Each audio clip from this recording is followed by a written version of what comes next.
அப்போஸ்தலர் அதிகாரம் 5. அனனியா என்னும் பேருள்ள ஒருவனும் அவனுடைய மனைவியாகிய சப்பீராளும் தங்கள் காணியாட்சியை விற்றார்கள். தன் மனைவி அறிய அவன் கிரயத்திலே ஒரு பங்கை வஞ்சித்து வைத்து ஒரு பங்கைக் கொண்டு வந்து அப்போஸ்தலருடைய பாதத்திலே வைத்தான். பேதுரு அவனை நோக்கி, அனனியாவே, நிலத்தின் கிரயத்தில் ஒரு பங்கை வஞ்சித்து வைத்து பரிசுத்தாவியினிடத்தில் பொய் சொல்லும்படி சாத்தான் உன் இருதயத்தை நிரப்பினதென்ன? அதை விற்குமுன்னே அது உன்னுடையதாயிருக்கவில்லையோ? அதை விற்றபின்பும் அதின் கிரயம் உன் வசத்தில் இருக்கவில்லையோ? நீ உன் இருதயத்திலே இப்படிப்பட்ட எண்ணம் கொண்டதென்ன? நீ மனுஷரிடத்தில் அல்ல, தேவனிடத்தில் பொய் சொன்னாய் என்றான். அனனியா இந்த வார்த்தைகளைக் கேட்கவே விழுந்து ஜீவனை விட்டான். இவைகளைக் கேள்விப்பட்ட யாவருக்கும் மிகுந்த பயமுண்டாயிற்று. வாலிபர் எழுந்து அவனை சேலையில் சுற்றி வெளியே எடுத்து கொண்டு போய் அடக்கம் பண்ணினார்கள். ஏறக்குறைய 3 மணி நேரத்துக்குப் பின்பு அவனுடைய மனைவி நடந்ததை அறியாமல் உள்ளே வந்தாள்.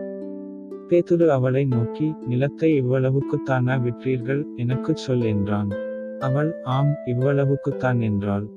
பேதுரு அவளை நோக்கி, கர்த்தருடைய ஆவியை சோதிக்கிறதற்கு நீங்கள் ஒருமனப்பட்டதென்ன? இதோ, உன் புருஷனை அடக்கம் பண்ணினவர்களுடைய கால்கள் வாசற்படியிலே வந்திருக்கிறது, உன்னையும் வெளியே கொண்டு போவார்கள் என்றான். உடனே அவள் அவனுடைய பாதத்தில் விழுந்து ஜீவனை விட்டாள்.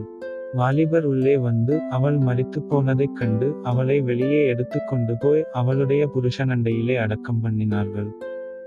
சபையாரெல்லாருக்கும் இவைகளை கேள்விப்பட்ட மற்ற யாவருக்கும் மிகுந்த பயமுண்டாயிற்று. அப்போஸ்தலருடைய கைகளினாலே அநேக அடையாளங்களும் அற்புதங்களும் ஜனங்களுக்குள்ளே செய்யப்பட்டது. எல்லாரும் ஒருமனப்பட்டு சாலமோனுடைய மண்டபத்தில் இருந்தார்கள். மற்றவர்களில் ஒருவரும் அவர்களுடனே சேரத் துணியவில்லை. ஆகிலும் ஜனங்கள் அவர்களை மேன்மைப்படுத்தினார்கள். திரளான புருஷர்களும் ஸ்திரீகளும் விசுவாசமுள்ளவர்களாகி கர்த்தரிடமாக அதிகமதிகமாய்ச் சேர்க்கப்பட்டார்கள். பிணியாளிகளை படுக்கைகளின் மேலும் கட்டில்களின் மேலும் கிடத்தி பேதுரு நடந்து போகையில் அவனுடைய நிழலாகிலும் அவர்களில் சிலர் மேல் படும்படிக்கு அவர்களை வெளியே வீதிகளில் கொண்டு வந்து வைத்தார்கள். சுற்றுப்பட்டணங்களிலுமிருந்து திரளான ஜனங்கள் பிணியாளிகளையும் அசுத்த ஆவிகளால் வாதிக்கப்பட்டவர்களையும் எருசலேமுக்கு கொண்டு வந்தார்கள். அவர்களெல்லாரும் குணமாக்கப்பட்டார்கள். அப்பொழுது பிரதான ஆசாரியனும் அவனுடனே கூட இருந்த சதுசேய சமயத்தார் அனைவரும் எழும்பி பொறாமையினால் நிறைந்து அப்போஸ்தலர்களை பிடித்து பொதுவான சிறைச்சாலையிலே வைத்தார்கள். கர்த்தருடைய தூதன் இராத்திரியிலே சிறைச்சாலையின் கதவுகளை திறந்து அவர்களை வெளியே கொண்டு வந்து, நீங்கள் போய் தேவாலயத்திலே நின்று இந்த ஜீவவார்த்தைகள் எல்லாவற்றையும் ஜனங்களுக்கு சொல்லுங்கள் என்றான். அவர்கள் அதைக் கேட்டு அதிகாலமே தேவாலயத்தில் பிரவேசித்து போதகம் பண்ணினார்கள். பிரதான ஆசாரியனும் அவனுடனே கூட இருந்தவர்களும் வந்து ஆலோசனை சங்கத்தாரையும் இஸ்ரவேல் புத்திரரின் மூப்பரெல்லாரையும் வரவழைத்து அப்போஸ்தலர்களை கொண்டு வரும்படி சிறைச்சாலைக்குச் சேவகரை அனுப்பினார்கள். சேவகர் போய் சிறைச்சாலையிலே அவர்களைக் காணாமல் திரும்பி வந்து, சிறைச்சாலை மிகுந்த பத்திரமாய் பூட்டப்பட்டிருக்கவும் காவற்காரர் வெளியே கதவுகளுக்கு முன் நிற்கவும் கண்டோம், திறந்தபொழுதோ உள்ளே ஒருவரையும் காணோம் என்று அறிவித்தார்கள். இந்தச் செய்தியை ஆசாரியனும் தேவாலயத்தைக் காக்கிற சேனைத்தலைவனும் பிரதான ஆசாரியர்களும் கேட்டபொழுது இதென்னமாய் முடியுமோ என்று அவர்களைக் குறித்து கலக்கமடைந்தார்கள். அப்பொழுது ஒருவன் வந்து, இதோ, நீங்கள் காவலில் வைத்த மனுஷர் தேவாலயத்திலே நின்று ஜனங்களுக்கு போதகம் பண்ணுகிறார்கள் என்று அவர்களுக்கு அறிவித்தான். உடனே சேனைத்தலைவன் சேவகரோடே கூட போய், ஜனங்கள் கல்லெறிவார்கள் என்று பயந்ததினால் பலவந்தம் பண்ணாமல் அவர்களை அழைத்து கொண்டு வந்தான். அப்படி அவர்களை அழைத்து கொண்டு வந்து ஆலோசனை சங்கத்துக்கு முன்பாக நிறுத்தினார்கள். அப்பொழுது பிரதான ஆசாரியன் அவர்களை நோக்கி, நீங்கள் அந்த நாமத்தை குறித்து போதகம் பண்ணக்கூடாதென்று நாங்கள் உங்களுக்கு உறுதியாய் கட்டளையிடவில்லையா? அப்படியிருந்தும் இதோ, எருசலேமை உங்கள் போதகத்தினாலே நிரப்பி அந்த மனுஷனுடைய இரத்தப்பழியை எங்கள் மேல் சுமத்த வேண்டுமென்றிருக்கிறீர்கள் என்று சொன்னான். அதற்குப் பேதுருவும் மற்ற அப்போஸ்தலரும், மனுஷருக்கு கீழ்ப்படுகிறதை பார்க்கிலும் தேவனுக்கு கீழ்ப்படுகிறதே அவசியமாயிருக்கிறது.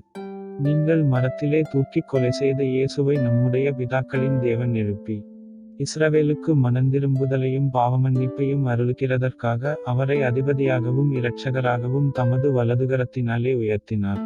இந்தச் சங்கதிகளைக் குறித்து நாங்கள் அவருக்குச் சாட்சிகளாயிருக்கிறோம். தேவன் தமக்கு கீழ்ப்படுகிறவர்களுக்கு தந்தருளின பரிசுத்தாவியும் சாட்சி என்றார்கள். அதை அவர்கள் கேட்டபொழுது மூர்க்கமடைந்து அவர்களை கொலை செய்யும்படிக்கு யோசனை பண்ணினார்கள்.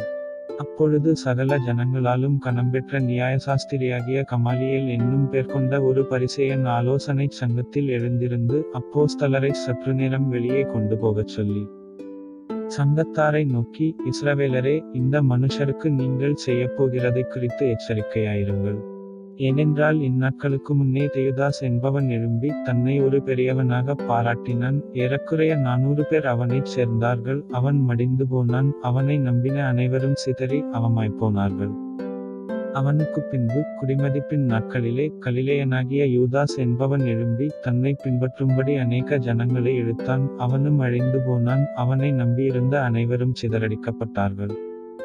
இப்பொழுது நான் உங்களுக்குச் சொல்லுகிறதென்னவென்றால், இந்த மனுஷருக்கு ஒன்றும் செய்யாமல் இவர்களை விட்டுவிடுங்கள். இந்த யோசனையும் இந்த கிரியையும் மனுஷரால் உண்டாயிருந்ததானால் அழிந்து போம். தேவனால் உண்டாயிருந்ததேயானால் அதை ஒழித்துவிட உங்களால் கூடாது. தேவனோடே போச்சேக்கிறவர்களாய் காணப்படாதபடிக்கு பாருங்கள் என்றான். அப்பொழுது அவர்கள் அவனுடைய யோசனைக்கு உடன்பட்டு அப்போஸ்தலரை வரவழைத்து அடித்து இயேசுவின் நாமத்தைக் குறித்து பேசக்கூடாதென்று கட்டளையிட்டு அவர்களை விடுதலையாக்கினார்கள். அவருடைய நாமத்துக்காக தாங்கள் அவமானமடைவதற்கு பாத்திரராக எண்ணப்பட்டபடியினால் சந்தோஷமாய் ஆலோசனைச் சங்கத்தை விட்டு புறப்பட்டு போய் தினந்தோறும் தேவாலயத்திலேயும் வீடுகளிலேயும் இடைவிடாமல் உபதேசம் பண்ணி இயேசுவே கிறிஸ்துவென்று பிரசங்கித்தார்கள்.